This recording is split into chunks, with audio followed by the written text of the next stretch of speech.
Bom dia na paz do Senhor Jesus. Esse é o nosso devocional Bíblia no Coração. E mais uma vez, nessa manhã, nós estamos aqui para falarmos um pouco a respeito da Santa Palavra de Deus, levar até o seu coração uma palavra de relevância, de transformação espiritual e de grandes vitórias e bênção para a sua vida.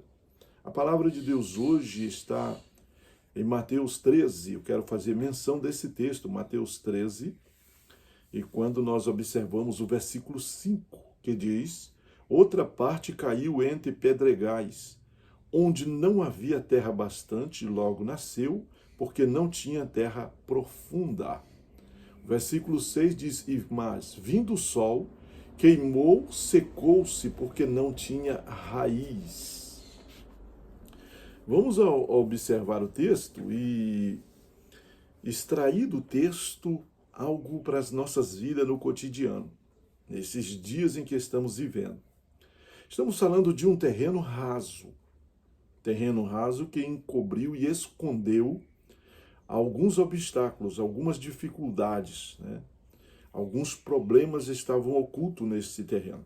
A semente foi semeada, a semente é boa. O terreno de aparência, de visão, era propício, mas ele tinha pedra. E a pedra estava oculta, escondida. É importante observarmos esse fato de que, muitas vezes, os nossos olhos, ao olhar para estas situações, nós contemplamos com os olhos, acreditando que aquilo que nós estamos contemplando é útil, é agradável, é maravilhoso. Mas por trás dessa visão, por trás, às vezes, desse momento, se esconde obstáculos terríveis. Vamos tirar um exemplo aqui. A Bíblia diz que no capítulo 13, a partir do capítulo 13 de Gênesis, que quando Ló olhou para Sodoma e Gomorra, para Campina, ele alegrou seu coração, porque ele viu em Sodoma e Gomorra, nas Campinas, pasto, riqueza, bem-estar, muitas coisas. E estas coisas que estavam no seu coração tamparam a sua visão de ver a realidade que se escondia por trás daquela visão. A visão era bonita, era bem desembaçada, bem bonita, bem alegre, e acredito que ele, com toda a sua força, todo o seu entusiasmo, partiu para lá para conquistar, para fazer o seu rebanho crescer, seu povo crescer, sua riqueza crescer, enfim. Só que o terreno era bonito, mas era raso, Diz aqui a Bíblia que o terreno era raso. E esse terreno raso escondia pedras. Eu posso observar aqui junto com você algumas dificuldades. A primeira delas é a falta de terra, ou seja, terra rasa, onde não existe condições da planta desenvolver-se, a raiz aprofundar-se. Então, por baixo, é como se existisse lajes. E essas pedras bloqueavam tanto a descida das raízes, a segurança da planta e a forma de se sustentar nos momentos da adversidade, como também impedia o fluir das águas de baixo para cima. Então a planta estava fadada ao fracasso, porque ela não tinha como aprofundar as raízes, não tinha como tirar os nutrientes, a água do solo, e então ela era um alvo fácil, como o versículo 6 diz, saindo do sol, ela é um alvo fácil. Será que nesse momento também nós não estamos abraçando a palavra de Deus superficialmente, sem permitir que esta palavra adentre profundamente ao nosso coração, ou vá além da nossa mente, além dessa fronteira, e vá até o homem interior, nosso ser interior, nosso espírito, nossa alma, para nos dar a força e a certeza de caminharmos e de vivermos na presença de Deus? Será que não estamos colocando a palavra de Deus em segunda instância, em segundo plano, e como Ló, olhando e vendo algo que é mais precioso para os nossos olhos, chamando a nossa atenção? Será que esse momento não é o momento de refletirmos que valor estamos dando para a palavra, que valor estamos dando para a presença de nosso Senhor e Salvador Jesus Cristo?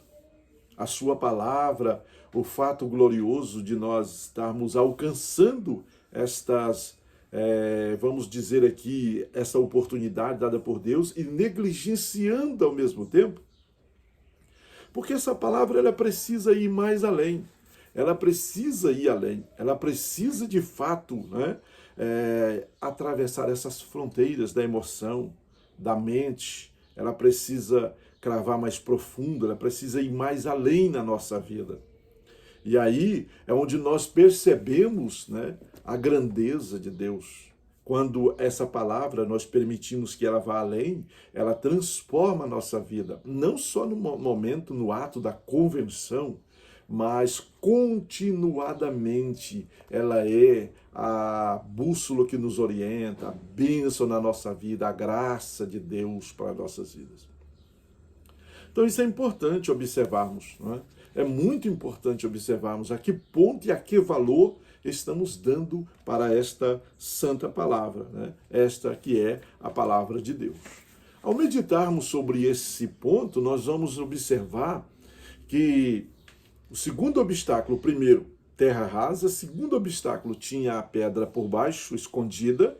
Isso quer dizer que em muitos momentos da nossa jornada, as coisas que nós vamos enfrentar, elas estão ocultas, escondidas. Nós precisamos dedicar tempo à leitura da palavra, à oração, para que Deus poderosamente nos abençoe e nos ensine como viver e andar nesse terreno deserto, sem perecer, sem morrer, sem que ele nos destrua, tirando dele os nutrientes que nós precisamos. E aqui, terceiro obstáculo que eu observo, o versículo 6 diz, mas vindo o sol é benéfico, a sua luz é benéfica, porém, quando nós olhamos para a palavra aqui, nós entendemos o que Jesus está falando. Ele está falando sobre 3 grandes problemas. O primeiro problema aqui que ele está falando é que, saindo o sol, queimou, secou-se por não ter raiz. Observe que são 3 coisas importantes. Primeiro, as provações. Aí nós vamos para o capítulo 7 de Mateus, e o versículo 24 ao 27 está falando de uma casa construída sobre a rocha. Que aí tem 3 atos de prova, tanto para a construída na rocha, como para a construída na areia. 3. Primeiro, provações. As provações vêm. E aqui eu observo aqui um princípio sobre o semear, sobre a palavra semeada, a semente, é que ela vem. Quando ela é semeada, ela vem, tanto para os grandes como para os pequenos. E aqui eu observo no texto que as provações vêm, tanto para uma casa edificada sobre a rocha, como edificada sobre a areia. As provações vêm. Qual é o diferencial disso tudo? A diferença é que a casa construída sobre a rocha está preparada para vencer as provações. E a casa edificada sobre a areia não está. Isso quer dizer, quando superficialmente nós aceitamos a palavra de Deus, nós não estamos preparados. Vamos observar aqui um exemplo. Jesus disse para Pedro, essa noite, Satanás te pediu para te peneirar como peneira o trigo, e eu roguei por ti, Simão. Pedro olha para Jesus e diz, eu estou pronto a ir até para a morte contigo. Estou pronto. Beleza. Jesus diz, quando o galo cantar, tu me negarás. Então Pedro nem ligou para aquilo, foram.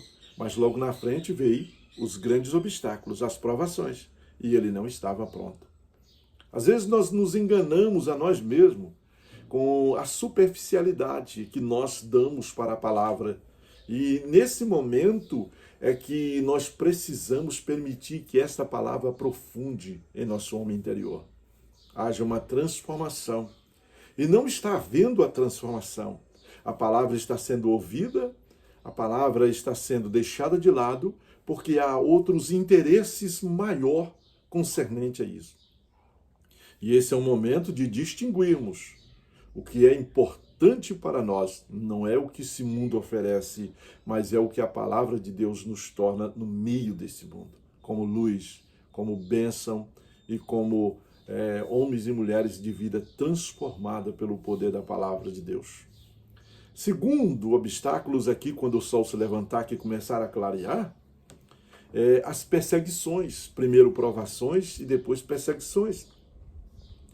As perseguições vêm por parte de elementos que também podem estar bem perto. Coisas que se levantam com o intuito de tirar, roubar de nós a oportunidade, né? Roubar de nós a nossa vitória. Jesus disse para João, no Apocalipse 3:11, eis que venho sem demora, guarda o que tens, para que ninguém roube a tua coroa. Há ladrões, há assaltantes na estrada, há malignos que sabem que o nosso tesouro maior não está nesta terra, está no céu, aguardando-nos.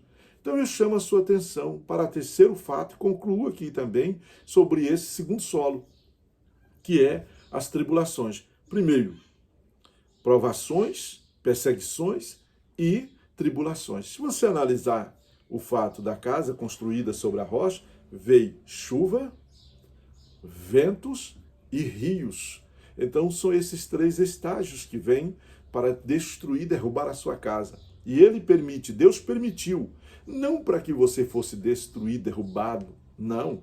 Foi para ser revelado em você a grandeza de Deus. Que um homem comum, uma mulher comum e simples, a grandeza de Deus também está.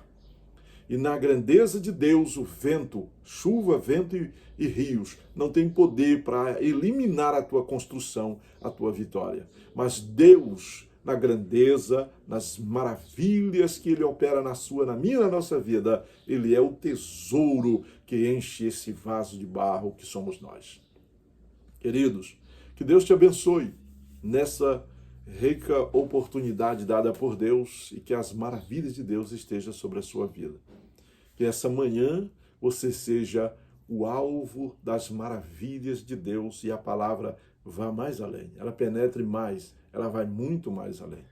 Para fazer e trazer para ti fazer um novo homem, uma nova mulher abençoada e para transformar a sua vida pelo poder regenerador dessa santa palavra. Que Deus o abençoe, quero orar com você. Querido Deus, nessa manhã, Senhor, mais uma vez eu clamo a Ti, e eu busco a Tua presença amada, gloriosa e eterna, e te peço que o Senhor abençoe e faças com que este homem e esta mulher entenda que não pode simplesmente colocar a palavra em segundo plano, mas a palavra de Deus, ela nos revela e nos mostra a pessoa bendita do Senhor Jesus, porque esta é a palavra de Deus. A transformação e as revelações e bênção para as nossas vidas. Que o Senhor te abençoe, meu irmão, te abençoe, minha irmã, e que você seja vitoriosa, vitoriosa em todo o tempo, em nome de Jesus, em nome de Jesus. Amém. Que as maravilhas de Deus estejam sobre a sua vida e você seja bênção no nome de Jesus. Um abraço a todos e que Deus o abençoe.